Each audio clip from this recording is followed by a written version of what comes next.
All right, here's the thing. I have been absolutely dying to get to this part of the project. In fact, I've been so excited to get to this part of the project that today I took the day off. I decided I'm going to take Friday off, stay home, and work on the carburetors. The plan on the carburetors is to keep it super, super simple. The car used to have a single Holley Dominator, had a 9375 carburetor, and then that's a 3-circuit 1050 Holley Dominator carburetor. It's a 4500 series carburetor. It's the big dog, like that. That carburetor, I had recalibrated the air bleeds in it in order to run it as a single, because the 9375 carburetor is designed to run in tandem, two carburetors. A lot of people try and run them as singles, and it doesn't work really well because the air bleeds are not calibrated as a single. The air bleed distribution is changed greatly when you have two carburetors instead of one. Basically, all the air bleeds get cut in half because you got to divide the air demands of the engine amongst the two carburetors instead of the one. So if you're going to run them as a single, you definitely have to change the air bleed calibration on the idle circuit, the intermediate circuit, and the main circuit. So that being said, what I have to do is I have to convert my carburetor back to run as a pair again. So here you can see, in fact, this is probably a pretty good thing to mention right here. So right here's the 3 circuits, and you can see if the lighting's good enough and if the camera's focused on it, maybe there, you can see the size of those holes. Now that's how they come from the factory. Now if you look at this one where I had to change it, it looks like this. So you can see the holes are significantly different in size. Now, I had this done at a very reputable carburetor shop over in Reno. Bob Oliver at Competition Carburation. He's done everybody's carburetors around here forever. And back in the day when I put the Dominator on my 498 on the Fury, Bob helped me out. He recalibrated that, and I never changed it. What I should have done at that time was have the carburetor converted over to adjustable air bleeds, so that way I could tune it as I change the engine or any of that. Or who knows if Bob got it exactly right. Obviously the only way to get it right is to put the carburetor on the engine it's going to be operating on and then adjust it until you get the air-fuel ratios throughout the RPM range consistently where you need them. But this time around, I'm going to be able to do that because I'm going to go ahead and convert both of these carburetors to adjustable screw-in air bleeds. This is what we're looking at. Now let's see if we can get the camera to focus on this little jewel. So that is a Holley air bleed, and it has a 1032 thread on it, and it's about probably nearly a 1/4 inch long. So what I'm going to do is I'm going to use a number 21 drill bit, which is the drill bit that you need for a 1032 thread, and I'm going to drill out all 24 air bleeds are going to get drilled out to this size, and then I'm going to thread the main body to 1032 in all 24 spots, and I'll just adjust the air bleeds as needed.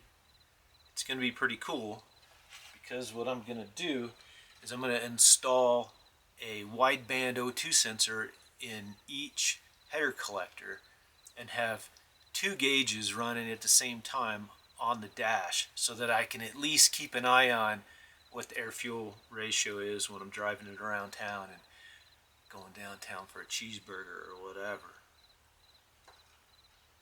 Taking Mrs. Griffiths downtown, parking on Main Street, crawling out of that bad boy. I can't wait. Alright, so let's do this. Let's drill these things out and get on with it. Happy Friday, everybody.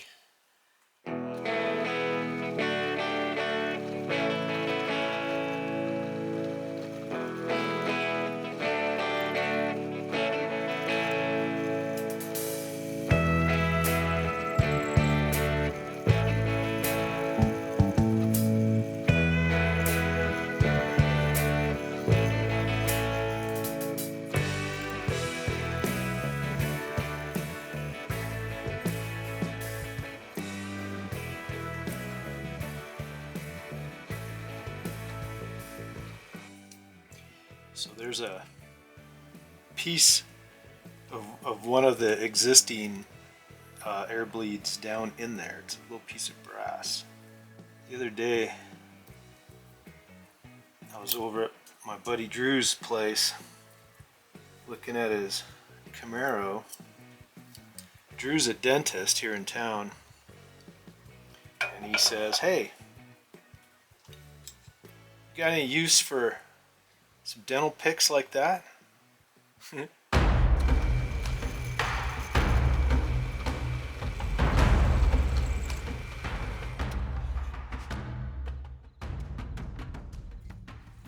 It's kind of funny. I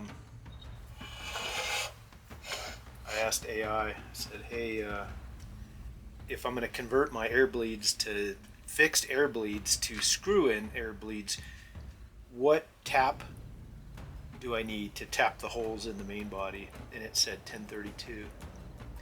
And then I said, "What drill size do I need for 1032 thread?" And it said number 21. And then I said, "What's the best way to get the tap straight when starting the threads?" And it said, "Use your drill press." So I'm going to use the drill press. I'm going to try that. Let me go get a tap.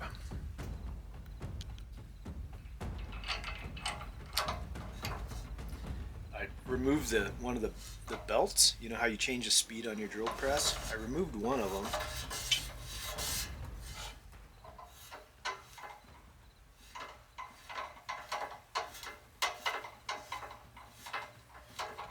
So I'm just putting downward pressure on it.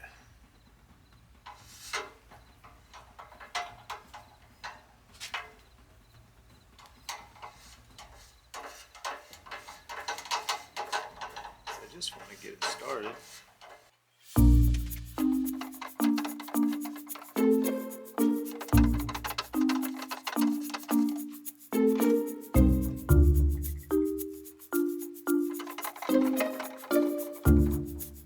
You can feel it stop.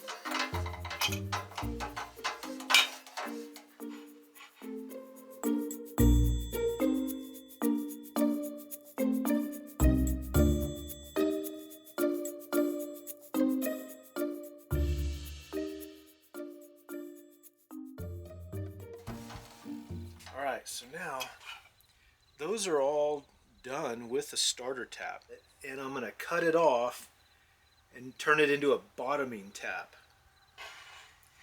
because you know the starter taps are tapered and the bottoming taps are cut flush, so that you can use a starter tap to get it going and then use a flat cut bottoming tap to get the threads to go all the way down to the bottom of the hole.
pin drill the idles out to 38 thousandths.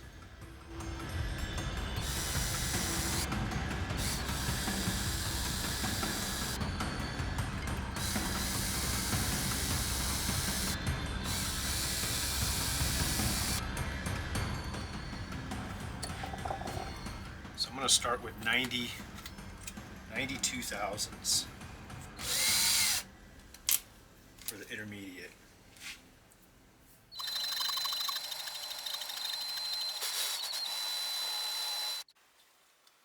Alright, so those are all drilled out.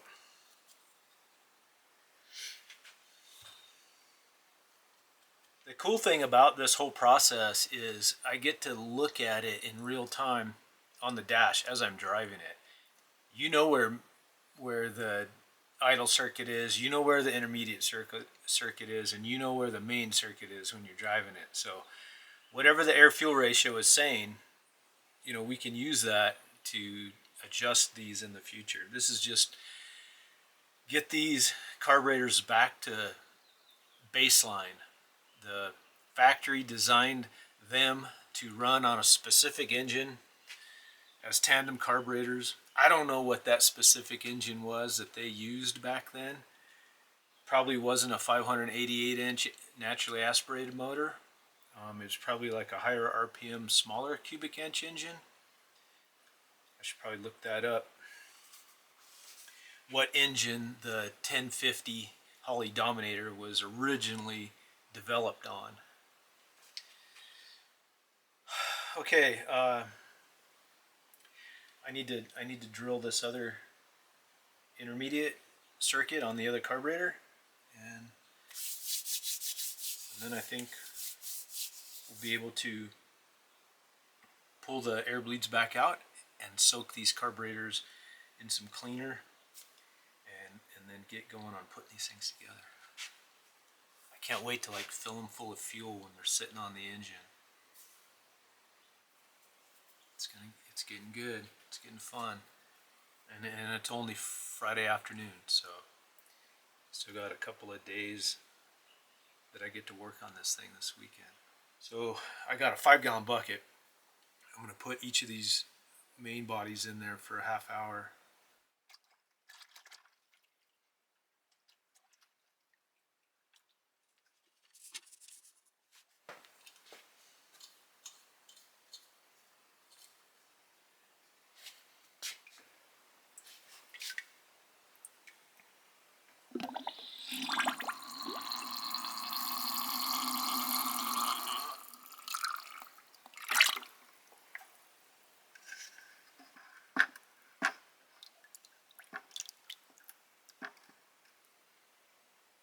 Alright, we'll let that sit there for half an hour,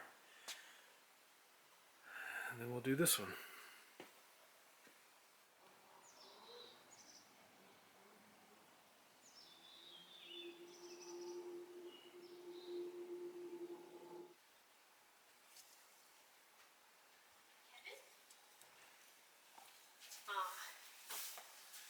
Come in.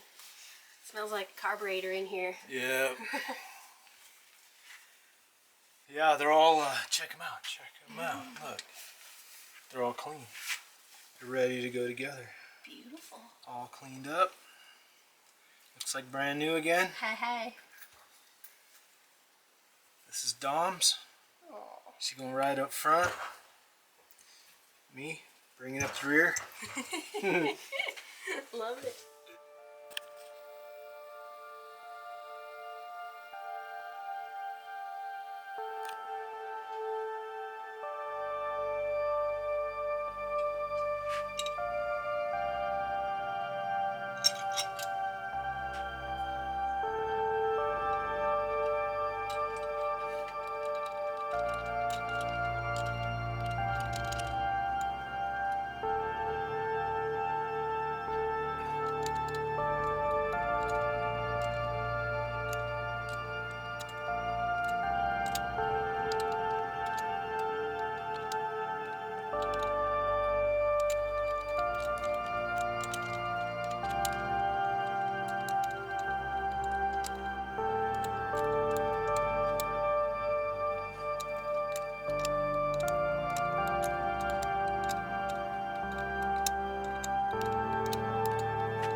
we're nearly 5,000 feet here in Carson City.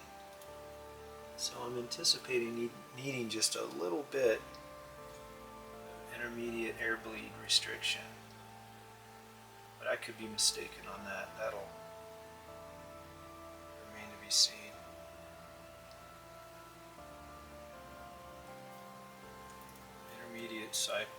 Intermediate circuit is right there in the center. Main, intermediate, idle.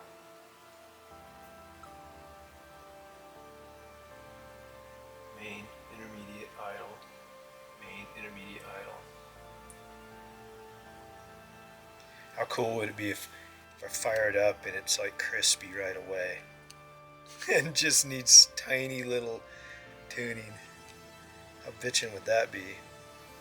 Can't forget those little guys.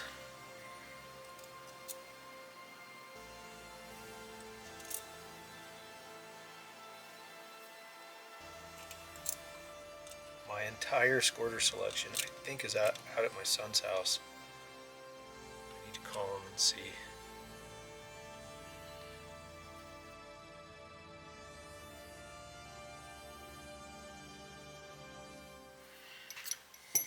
All right, let's go bolt these things on.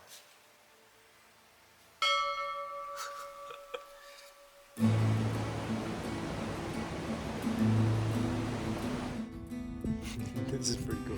Check this out. Fan. This is Jackson Lake. Yellowstone Lake. Yellowstone Lake. I think it's Yellowstone Lake. We're sitting on a sandy beach and there's nobody around. We're gonna have lunch. I think we're gonna go hike to a waterfall or something. Yeah. Let's go do that. Let's do that. After we eat. Yeah. Alright. Lunchtime.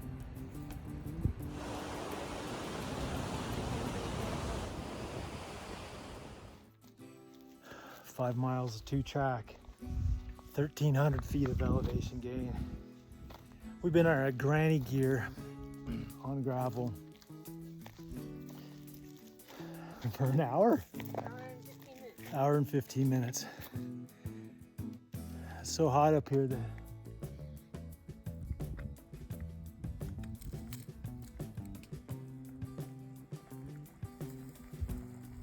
got it, babe.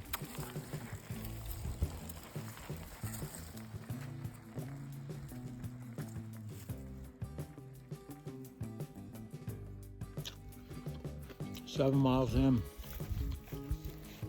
How much climbing? 1,667 feet. The Rockies are big.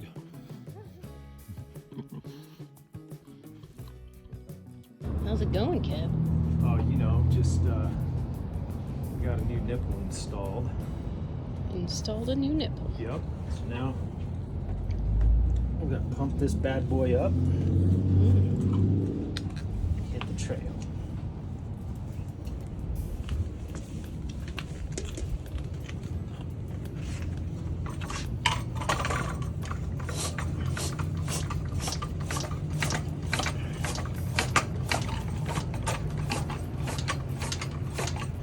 You gotta listen for the pop. Oh! That was loud. It popped. We're good. And looks like it's evenly seated. Nice and even. Beautiful. Nice work, babe. Thanks, love. Roadside. Thanks to the guys at REI in Jackson, Wyoming, for the nipples.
I love it. I'm gonna have to like work with the fine adjustments on everything, but I think for now, right now, I'm just gonna put the linkage on, rough it all in, and then go on to the fuel lines. I really want to put the fuel pressure regulator on it.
Say hi to the fellas. Hi, fellas.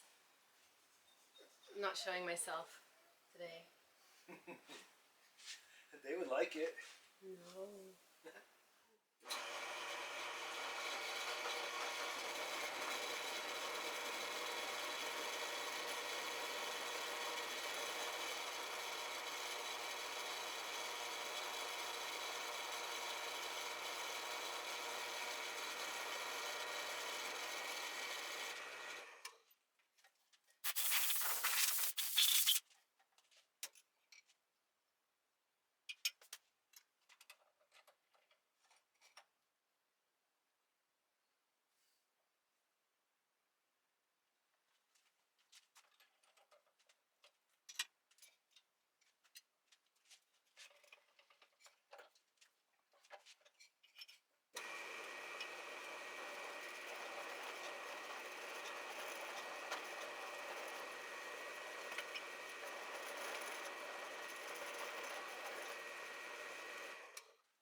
You look like you're right in the middle of something.